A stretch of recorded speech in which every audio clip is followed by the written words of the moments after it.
시청자 여러분 안녕하십니까? VOA 뉴스입니다.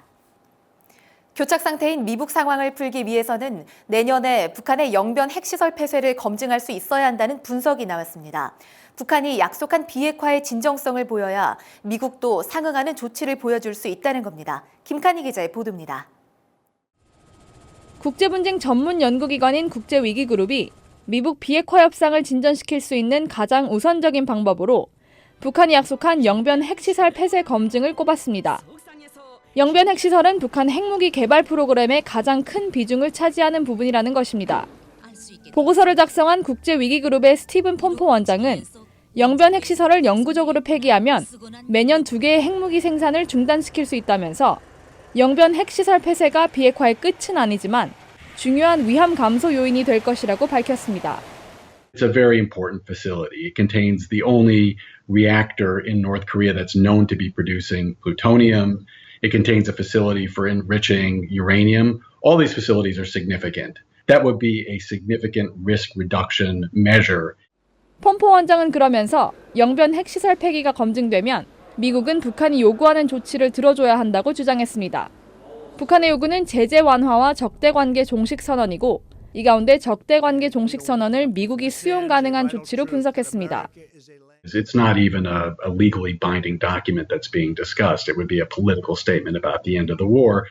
폼포 원장은 이어 미북 2차 정상회담 개최 시 필요한 결과를 제시했습니다. 미국은 반드시 북한의 폐기된 시설들을 검증할 수 있는 조치들을 받아내야 한다는 것입니다. 또 북한의 비핵화를 상세히 다룰 수 있는 후속 실무회담 조치를 합의해야 한다고 지적했습니다. VOA 뉴스 김칸입니다. 미북 대화 국면에서도 북한의 잠수함이나 포 등 재래식 병력에 대한 견제를 게을리해선 안 된다고 국방 전문가들이 강조했습니다. 비핵화 이슈도 중요하지만 현재 미한 동맹군을 직접 위협하는 것은 여전히 재래식 병력이란 지적입니다. 박승혁 기자입니다.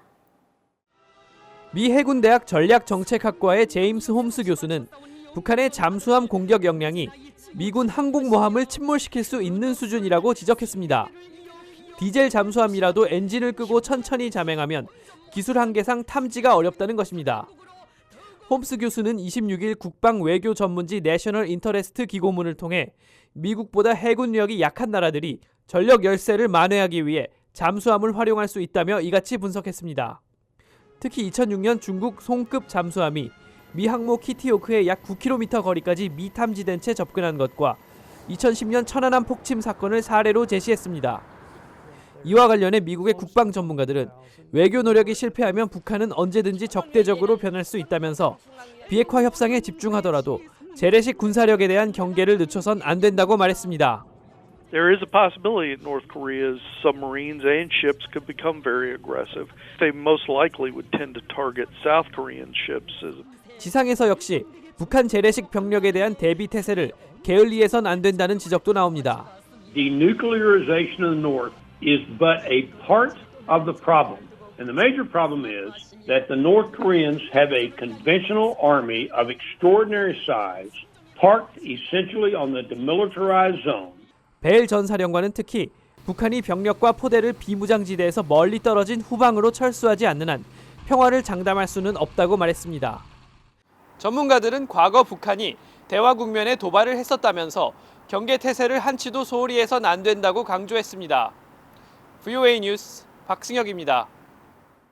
북한과 중국의 사이버 범죄 방지를 위해 인도 태평양 지역 국가들의 연맹 결성을 촉구하는 결의안이 의회에서 발의됐습니다.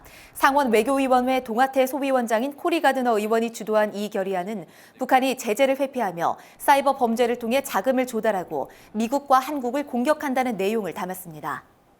러시아가 지난 10월 한 달 동안 올해 들어 두 번째로 많은 양의 정제유를 북한에 공급했다고 유엔에 보고했습니다. 유엔 안보리 대북제재위원회는 27일 러시아가 지난 10월 대북 정제유 공급량으로 3,777톤을 보고했다고 밝혔습니다. 이에 따라 중국의 공급량을 합치면 한 해 허용치의 55% 수준인 3만 톤이 지난 10개월 동안 북한에 유입된 것으로 집계됐으며 북한에 정제유를 공급하는 나라는 러시아와 중국뿐입니다. 영국 합동사상지원국 JCCC 연구원들이 한국전 당시 북한에서 사망한 영국군 유해의 신원을 확인하기 위해 친척들의 DNA 샘플 확보 작업을 하고 있다고 영국 가디언지가 보도했습니다. 영국 합동사상지원국은 올해 북한이 미국에 보낸 유해 55개 상자 가운데 일부는 영국 군인일 수 있어 유가족 DNA 샘플을 확보해 미국에 보낼 예정이라고 가디언은 전했습니다. 한국전쟁 당시 영국은 8만 1천여 명을 파병했으며 전사자와 실종자는 1,400명을 넘는 것으로 추정됩니다. VOA 뉴스 마칩니다. 시청해주신 여러분 고맙습니다.